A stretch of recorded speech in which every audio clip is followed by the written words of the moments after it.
Hello everyone, welcome back to our channel. आज हम अपनी इस वीडियो में बात करने वाले हैं कि डिस्काउंट कैसे कैलकुलेट करते हैं हम किसी भी चीज़ पर। मान लीजिए आप मार्केट गए हो अपने लिए शॉपिंग करने, वहाँ पे कोई ऑफ़र चलता है तो आपने देखा होगा कई बार लिखा रहता है 20% ऑफ, है ना, 19% ऑफ। ऐसे ऑफर्स आपको देखने के लिए मिलते होंगे। बाकी जब आप अपना बिल बनवाते हो तो आपको कुछ डिस्काउंट मिलता होगा। मान लीजिए 10% का आपको जो है डिस्काउंट उन्होंने दे दिया, 20%, 50% ऐसे डिस्काउंट आपको मिलते हैं। तो इस वीडियो में मैं आपको वही सिखाने वाला हूँ कि डिस्काउंट के बाद जो ऑब्जेक्ट है उसकी प्राइस कितनी रह जाएगी, है ना, और डिस्काउंट कितने का मिला ये हम कैसे कैलकुलेट कर सकते हैं। अब देखो, सबसे पहले हम कोई भी ऑब्जेक्ट खरीदते हैं, उसकी कोई ना कोई प्राइस होती है। उस प्राइस को हम बोलते हैं मार्क्ड प्राइस। क्या बोलते हैं? Marked price. मार्क्ड प्राइस का मतलब होता है कि कितनी प्राइस उस ऑब्जेक्ट पे मार्क है, यानी कितनी लिखी हुई है उसके ऊपर प्राइस, उसे बोलते हैं मार्क्ड प्राइस। मतलब एमपी। एमपी हो गया मार्क्ड प्राइस। अब मार्क्ड प्राइस पे अगर कोई डिस्काउंट आपको दे दे, कोई डिस्काउंट इस पर लग जाए या फिर ऑफर इस पर लग जाए, तो उसके बाद क्या निकलेगी? मान लो मार्क्ड प्राइस है, उस पर से डिस्काउंट काट दो। अब उसके बाद जो उसकी निकलेगी वो निकलेगी सेलिंग प्राइस। क्या निकलेगी? सेलिंग प्राइस या फिर एसपी। ठीक है, मार्क्ड प्राइस, उस पर कुछ डिस्काउंट दिया, उसके बाद क्या निकल के आई? सेलिंग प्राइस निकल के आई। अब मैं आपको एक ट्रिक बताता हूँ कि डिस्काउंट निकालने की सिंपल सी ट्रिक क्या हो सकती है। कोई भी चीज होती है, दुनिया की कोई भी चीज, हर चीज कितनी होती है? 100%, है ना। कोई भी चीज कितनी होती है? 100% होती है। अब उस पे हम कोई डिस्काउंट दे रहे हैं। डिस्काउंट देने का मतलब जो उस पे प्राइस है उसको हम कम कर रहे हैं। मान लीजिए आपकी कोई प्राइस है, अभी उसकी रेट कितनी है? 100% है। मैंने इस पे आपको डिस्काउंट दे दिया 20% का। मान लीजिए 20% का मैंने आपको इस पे क्या दे दिया? डिस्काउंट दे दिया। तो 20% काटना पड़ेगा, माइनस करना पड़ेगा। तो 100% की चीज 20% डिस्काउंट देने के बाद अभी कितने की रह गई? सिर्फ 80% की वो चीज अभी प्रेजेंट टाइम में रह गई। क्यों? 100% में से माइनस कर दिया 20%।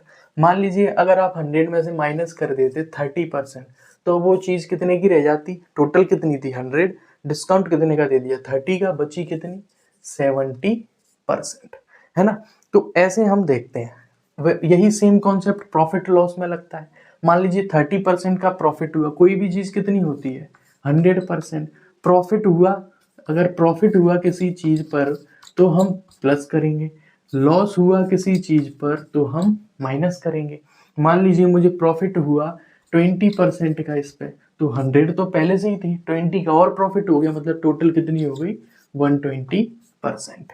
अब 100% तो पहले से ही है। मान लो लॉस हो गया 10% का, तो अभी 100 थी, 10 का और लॉस हो गया, तो माइनस करेंगे तो कितना हो गया? 90%।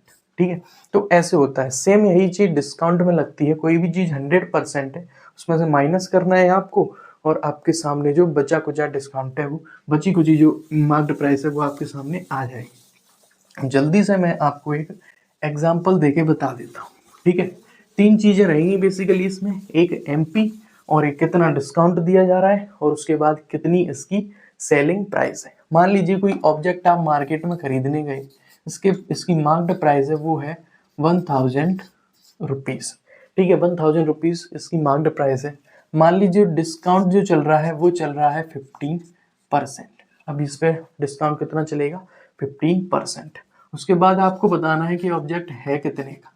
ठीक है, तो आपको कुछ नहीं करना, सिंपली आपको S P equal to selling price आपको निकालनी है। ऑब्जेक्ट कितने का है?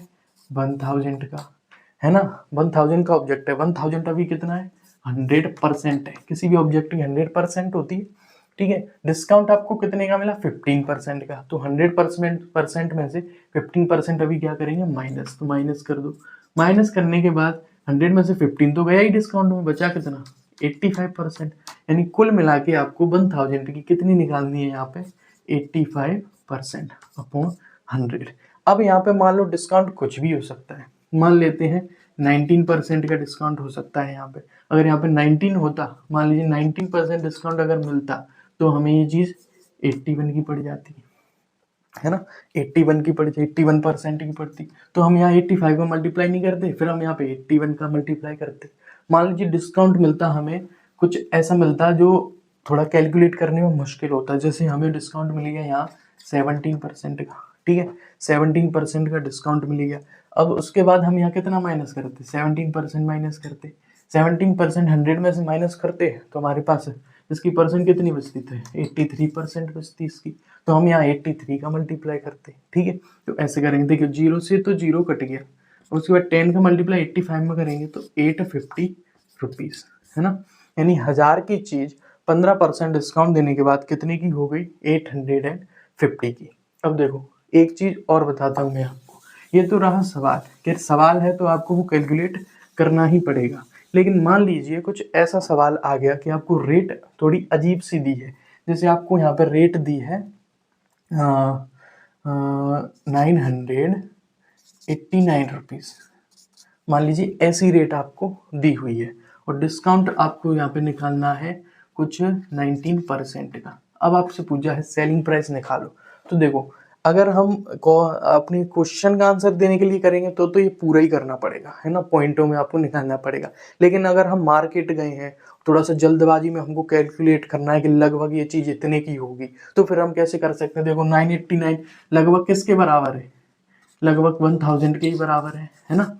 तो इसको 1000 मान लो, इसको जल्दी मतलब जल्दी कैलकुलेट करने का मैं आपको तरीका बता रहा हूँ बिना पेन और कॉपी का। कैसे करेंगे, इसको 1000 मान लो थोड़ी देर के लिए, इसको 20% मान लो, तो 100% में से 20% कट कर दो, बचा कितना 80%, और ये कितना है 1000 इंटू 80/100। अब नीचे के 100 से इसके 2 जीरो काट दो, उधर कितना था 80, इधर कितना बचा 10, तो 80 इंटू 10 मतलब 800 के लगभग आप अंदाजा लगा सकते हो कि वो चीज़ 800 के लगभग आपको मिलने वाली है। तो आप ऐसे इजीली जो है वो डिस्काउंट कैलकुलेट कर सकते हो विद इन सेकेंड्स। होप आपको ये जो मेरा कॉन्सेप्ट है वो समझ में आया हो। अगर आपको कॉन्सेप्ट समझ में आया है तो आप वीडियो को लाइक कर सकते हो, चैनल को सब्सक्राइब कर सकते हो, और बाकी चैनल्स को भी आप विजिट कर सकते हो। Thank you so much video देखने के लिए। जय हिंद।